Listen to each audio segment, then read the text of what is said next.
Descafeína mais uma vez no ar e hoje vamos falar de renda fixa. É ela, Doni, que vem ganhando os holofotes desde que a taxa básica de juros brasileira vem subindo.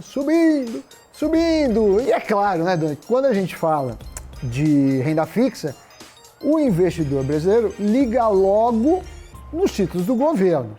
Mas hoje falaremos do outro lado.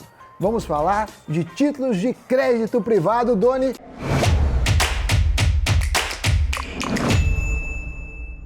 Exatamente, Sammy Boy. Salve, pessoal!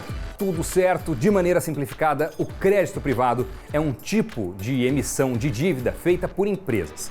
Essas companhias buscam recursos para fazer literalmente um projeto acontecer, ou expandir os negócios, ou então aumentar o capital de giro. Ao investir nessas emissões, você está emprestando dinheiro às empresas em troca de uma remuneração. Investidores focados no médio e no longo prazo, que buscam retornos mais altos na renda fixa com proteção contra a inflação, são os que mais se interessam, os que são mais atraídos por essa modalidade. E existem alguns tipos já conhecidos de títulos de crédito privado, como é o caso de debêntures, os CRIs, que são certificados de recebíveis imobiliários, ou seus irmãos, os CRAs, que são do agronegócio.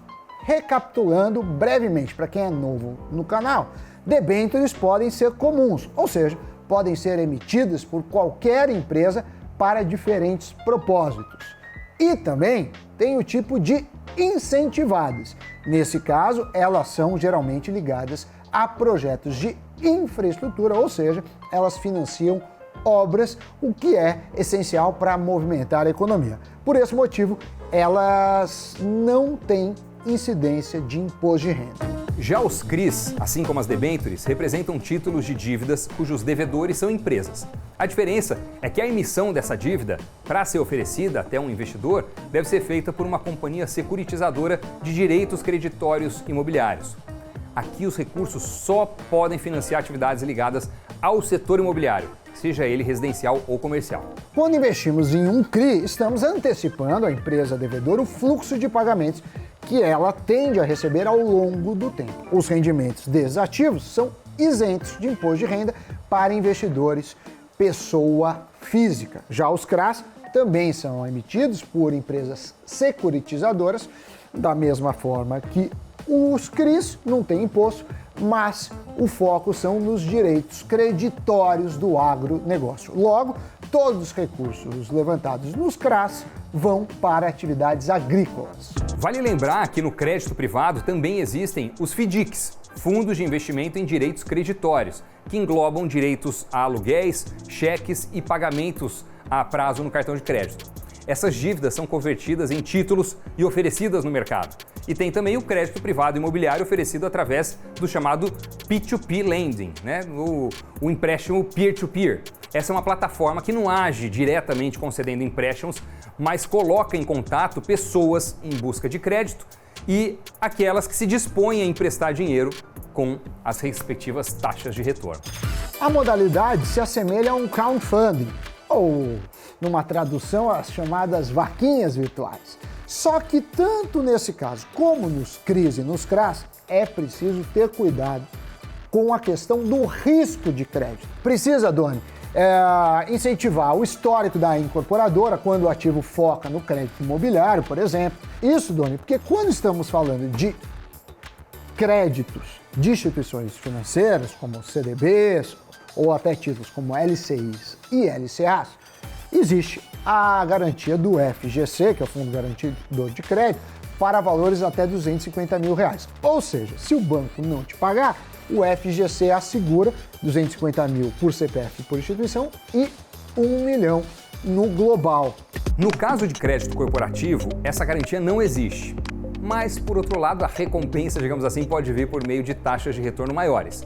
Para ter uma ideia, o Roberto Zanchi, que é economista da CapRate, uma plataforma que faz a intermediação de títulos de crédito privado do ramo imobiliário, simulou a rentabilidade do crédito privado frente às demais opções de investimentos em renda fixa. E aí ele diz o seguinte: com uma taxa anual de 14% para crédito privado, que é a taxa média, quem investir R$1.000 em uma emissão de dívidas teria em 2 anos R$ 368,90. Isso de retorno. Na comparação, um CDB que renda 110% do CDI traria um retorno de R$ 229, um Tesouro Selic R$ 204 e a poupança R$ 150. Se fosse uma aplicação maior de R$ 15 mil, o rendimento do crédito privado saltaria para R$ 5.533, enquanto um título do Tesouro Selic renderia R$ 3.368. Porém, nesse último caso, claro, a gente tem a segurança do governo sendo a contraparte. Por isso é preciso fazer como se fosse emprestar dinheiro para um colega, saber a capacidade que o colega ou a pessoa que pegou o emprestado tem de honrar a dívida. Sendo assim, a dica é: analise os dados da emissora, da empresa emissora, para ver se ela terá condições de honrar o pagamento, seja dos juros, né, que são às vezes pagos no meio do caminho, seja do principal que é pago lá no final. É, bom ponto. Mas tem uma ferramenta que pode ajudar nessa hora. São as chamadas agências de classificação de risco, que são empresas contratadas para analisar a situação financeira das companhias e, a partir disso, emitir opiniões e notas, os tais ratings. A nota AAA é a mais alta e a melhor, o que significa que a empresa está saudável e a sua condição de pagamento é boa. Em outras palavras, o risco de calote é baixíssimo. Quanto menor a nota, quanto pior ela é, maior é o risco de crédito. No mercado, há fundos de investimento que só alocam o dinheiro dos investidores em ativos de melhor nota, ou seja, de menor risco. Esses são chamados de high grade, ou numa tradução livre, nota alta, de capacidade de honrar os créditos. Mas também, Doni, tem aqueles que se arriscam e vão também em títulos de menor qualidade de crédito. Em contrapartida, eles prometem retornos maiores.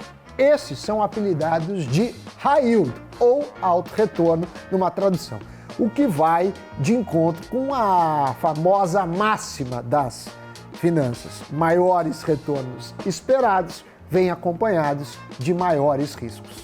Uma outra dica é entender qual o momento macroeconômico para avaliar se esse é um bom momento para entrar em um crédito privado. Isso porque, além do risco de crédito das empresas, existe o chamado risco de mercado. Se há incerteza sobre o rumo da economia local ou os investidores estão muito preocupados com alguma coisa lá fora e isso pode bagunçar o mercado aqui, resultado, o preço dos ativos pode mexer. Uma referência é a curva de juros futuros dos títulos públicos do governo brasileiro. Se os juros lá na frente sobem, é porque existe uma incerteza maior, né? Se eles caem lá na frente é porque eles estão olhando o horizonte dizendo: não, acho que a coisa vai ficar mais tranquila. Além disso, mudanças na Selic mexem com os juros de títulos públicos e de títulos privados. E tem o risco de liquidez, que é a facilidade ou não de vendermos um papel de dívida no mercado secundário antes do vencimento. Quando tem poucos compradores, seu título pode ser desvalorizado no momento que você precisa vender, fazendo aí a cotação desabar. Em suma, há outras oportunidades em renda fixa que prometem bons retornos aos investidores. Cabe a você que nos assiste avaliar seu perfil de risco e seu horizonte de investimento. Exatamente, falou tudo e dito isso, vamos para o nosso giro de notícias. No ano passado, Pequim foi a cidade com mais bilionários do mundo. Agora, a cidade de Nova York recuperou sua coroa e ocupa a primeira posição. Com 107 moradores bilionários, valendo mais de 640 bilhões de dólares, a Big Apple é o lar de mais membros do clube de pelo menos 10 dígitos do que qualquer outra cidade do planeta. Pequim ficou na segunda posição, seguida por Hong Kong, Londres, Xangai, Shenzhen, Moscou, Mumbai, São Francisco e Seul. O yuan chinês está substituindo o dólar e o euro nas contas bancárias russas em meio às sanções ocidentais. Segundo o relatório realizado pelo jornal financeiro russo Kommersant, os grandes bancos viram um aumento nos fundos sendo convertidos de dólares e euros em yuans. Novas contas também estão sendo abertas com o yuan.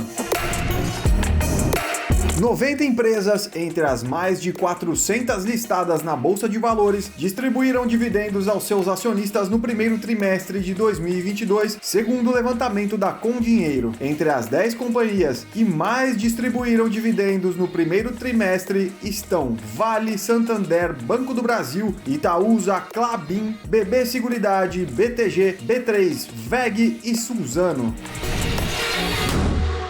Notícias muito bem giradas.